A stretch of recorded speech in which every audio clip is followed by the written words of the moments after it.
Shalom Bapak Ibu sekalian, senang sekali berjumpa dengan Bapak Ibu lagi dan saya berharap Bapak Ibu ada dalam keadaan yang sehat dan diberkati Tuhan. Hari ini saya akan menyampaikan renungan singkat yang saya beri judul God's Special Servant. Kita akan membaca secara cepat firman Tuhan yang terambil dari Matius 12 ayat 15b sampai dengan 21. Banyak orang mengikuti Yesus dan ia menyembuhkan mereka semuanya. Ia dengan keras melarang mereka memberitahukan siapa dia, supaya genaplah firman yang disampaikan oleh Nabi Yesaya. Lihatlah, itu hamba yang kupilih, yang kukasihi, yang kepadanya jiwaku berkenan. Aku akan menaruh rohku kepadanya, dan ia akan memaklumkan hukum kepada bangsa-bangsa. Ia tidak akan berbantah dan tidak akan berteriak, dan orang tidak akan mendengar suaranya di jalan-jalan. Bulu yang patah terkulai tidak akan diputuskannya, dan sumbu yang pudar nyalanya tidak akan dipadamkannya sampai ia menjadikan hukum itu menang dan padanya lah bangsa-bangsa akan berharap. Judul perikop ini adalah hamba Tuhan. Matius mengutip nubuatan Nabi Yesaya dari Yesaya 42 ayat 1 sampai dengan 4. Dalam kitab Yesaya belum disebutkan secara spesifik siapakah hamba Tuhan yang dimaksud, yang dipilih untuk menjadi juru selamat manusia. Namun dalam perikop ini, kitab Matius 12 ayat 15b sampai 21 ini, Matius menyebutkan secara jelas bahwa hamba Tuhan yang dimaksud adalah Yesus. Yesus adalah seorang hamba Tuhan yang dikenan oleh Allah, dipilih secara khusus oleh Allah untuk menjadi juru selamat manusia. Dan ia sangat dikasihi oleh Allah. Sebagai hamba yang terpilih, yang spesial dan khusus di mata Tuhan, Yesus telah menunjukkan keteladanannya sepanjang sejarah pelayanannya. Nah, kita sebagai orang percaya yang telah menerima Yesus sebagai juru selamat juga dipilih menjadi hamba Tuhan. Banyak orang yang dipanggil tetapi sedikit yang terpilih seperti yang disebutkan dalam Matius 22 ayat 14. Sama seperti Yesus yang datang ke dunia untuk melayani, untuk menjadi hamba seperti digambarkan dalam Matius 20 ayat 28, maka kita pun ditentukan untuk mengikuti teladannya seperti dicantumkan dalam Yohanes 12 ayat 26. Kita ditetapkan untuk menjadi pelayan dalam kisah 26 ayat ke-16. Bapak Ibu dan juga saya, kita adalah orang-orang yang telah dipilih, telah dikhususkan dan dikasihi Tuhan untuk melayani Tuhan, untuk menjadi hambanya. Sebagaimana Yesus telah menunjukkan keteladanannya sebagai hamba, maka kita juga harus mengerti bagaimana sikap hidup seorang hamba di dalam kerangka kita meneladani Yesus, terutama dalam konteks hidup kita sehari-hari. Ada 3 prinsip utama yang harus kita pahami bagaimana sikap hidup seorang hamba Tuhan. Prinsip pertama, kita harus memahami terlebih dahulu apa yang menjadi definisi hamba Tuhan itu. Yang prinsip kedua, kita harus memahami kualitas apa yang terdapat dalam diri seorang hamba Tuhan yang terpilih tadi, yang dikhususkan oleh Tuhan tadi. Seorang yang terpilih pasti ada suatu kualitas istimewa yang diharapkan daripadanya. Prinsip yang ketiga, kita harus memahami juga tugas-tugas apa yang kita emban sebagai hamba Tuhan. Kita akan mulai membahas dari prinsip yang pertama. Sesuai dengan judul perikop ayat kita tadi di atas, bahwa menjadi hamba Tuhan berarti kita betul-betul harus menyadari bahwa sebenarnya kita dipilih secara spesial, secara khusus oleh Tuhan. Ayat 18 mengatakan bahwa ia seorang yang spesial dan sangat dikasihi oleh Tuhan. Dalam banyak hal seorang yang terpilih berarti ia mendapatkan kehormatan. Kenapa? Karena tidak semua orang bisa dipilih. Orang-orang yang terpilih pastilah orang-orang yang dianggap kompeten, memiliki kualitas tertentu, dan bahkan dianggap istimewa oleh pemilihnya. Kata dipilih dalam bahasa Yunani adalah ekloge. Asal katanya adalah eklegomai. Artinya mengumpulkan dari atau memisahkan sesuatu dari maksud tertentu. Orang-orang yang telah percaya, yang menerima Yesus sebagai juru selamat, itu telah dipisahkan dengan maksud tertentu, yaitu untuk menjadi umat pilihan Tuhan. untuk melakukan pekerjaan-pekerjaan yang seperti dilakukan oleh Yesus. Yesus adalah hamba Allah, orang pilihan Allah. Maka demikianlah juga orang percaya juga telah dipilih oleh Allah untuk menjadi hamba-hambanya. Adalah suatu kehormatan besar untuk terpilih oleh Allah menjadi hamba-hambanya yang disebut sebagai orang-orang utusan Allah di dunia ini. Kemudian prinsip kedua, kita harus memahami kualitas apa yang terdapat dalam diri seorang hamba Tuhan yang terpilih tadi.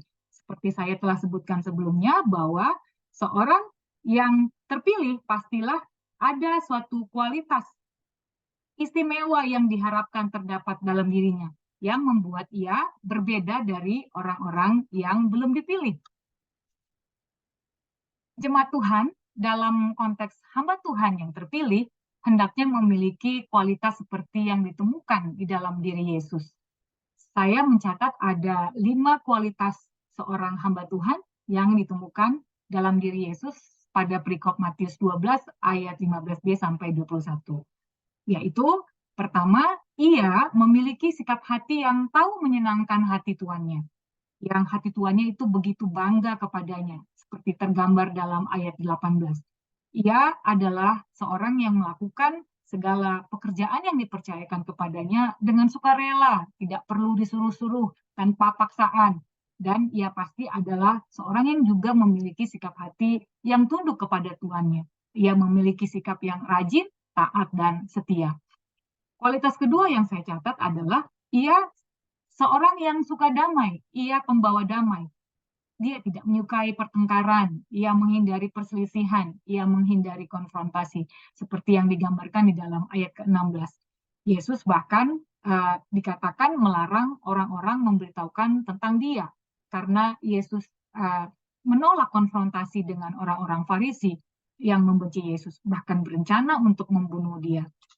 Ayat ke-17 menceritakan bahwa Yesus lebih memilih fokus pada penyelesaian pekerjaannya di dunia ini, yaitu memberitakan kabar keselamatan dan mengajarkan kebenaran firman Tuhan kepada semua orang, daripada harus menghabiskan waktu untuk hal-hal yang kurang penting.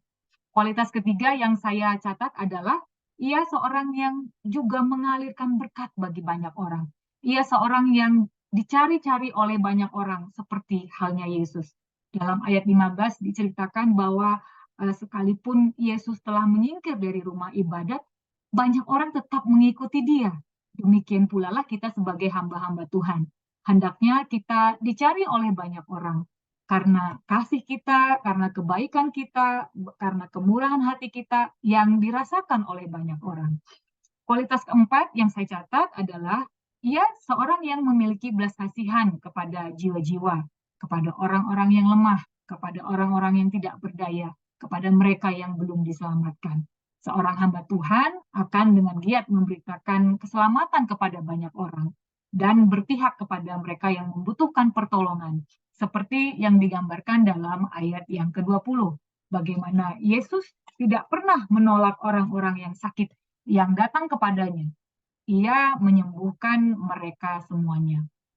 Kualitas terakhir yang saya catat adalah ia adalah seorang yang dapat dipercaya, yang kepadanya banyak orang menaruhkan kepercayaannya, seperti tergambar dalam ayat ke-21. Ia adalah orang yang pastinya konsisten di dalam perkataan dan perbuatannya, seperti dicantumkan di dalam Kolose 3 ayat ke-17. Prinsip ketiga yang harus kita pahami adalah bahwa seorang hamba itu juga harus mengerti apa yang menjadi tugas-tugas yang diembannya sebagai seorang hamba. Ada 2 tugas penting yang saya catat untuk kita emban sebagai hamba Tuhan. Pertama, kita harus mengabarkan berita keselamatan kepada semua orang, seperti dicantumkan dalam 1 Timotius 2 ayat 3 sampai ke 4. Bahwa Allah menghendaki semua orang untuk diselamatkan, dan tugas kita lah sebagai hambanya untuk memberitakan keselamatan itu. Tugas yang kedua adalah kita ini merepresentasikan Allah di dunia. Kita adalah wakil-wakil Allah. Kita adalah utusan-utusan Allah. Orang-orang bisa mengenal siapa Tuhan, siapa Allah melalui cara hidup kita sebagai orang percaya, melalui karakter kita. bahwa ketika kita menerima Yesus sebagai Tuhan dan Juru Selamat, Galatia 2 ayat 20 mengatakan, ia tinggal dan hidup di dalam diri kita, di dalam diri orang percaya. Bagaimana cara kita hidup sehari-hari adalah menjadi bukti bahwa kita adalah hambanya. Dalam menjalankan tugas sebagai hamba Tuhan, orang percaya juga dituntut untuk berani membayarkan harganya. Seperti halnya Yesus, kita mengikuti teladan Yesus yang bahkan mati di kayu salib demi melaksanakan tugas yang dikehendaki oleh Allah. Namun di dalam menjalankan tugas itu kita tidak perlu takut, karena di dalam menjalankan tugas-tugas kita itu Tuhan berjanji memperlengkapi kita. Ia akan mengaruniakan rohnya, mengaruniakan kuasanya kepada kita, seperti dicantumkan dalam Matius 12 ayat ke-18. Ia pasti memampukan kita, bahkan di dalam pergumulan kita pun ia berjanji menyediakan jalan keluar. Artinya Bapak Ibu sekalian, dengan memahami ketiga prinsip utama tadi, kita sebagai orang percaya menyadari bahwa kita adalah hamba Tuhan yang spesial, yang dipilih oleh Tuhan secara khusus. Maka selayaknya lah kita memperhatikan bagaimana sikap hidup kita sebagai seorang hamba Tuhan, terutama di dalam konteks hidup kita sehari-hari. Kita harus meneladani bagaimana sikap hidup yang telah ditunjukkan Yesus. Demikian firman Tuhan yang dapat saya sampaikan. Terima kasih. Terpujilah nama Tuhan.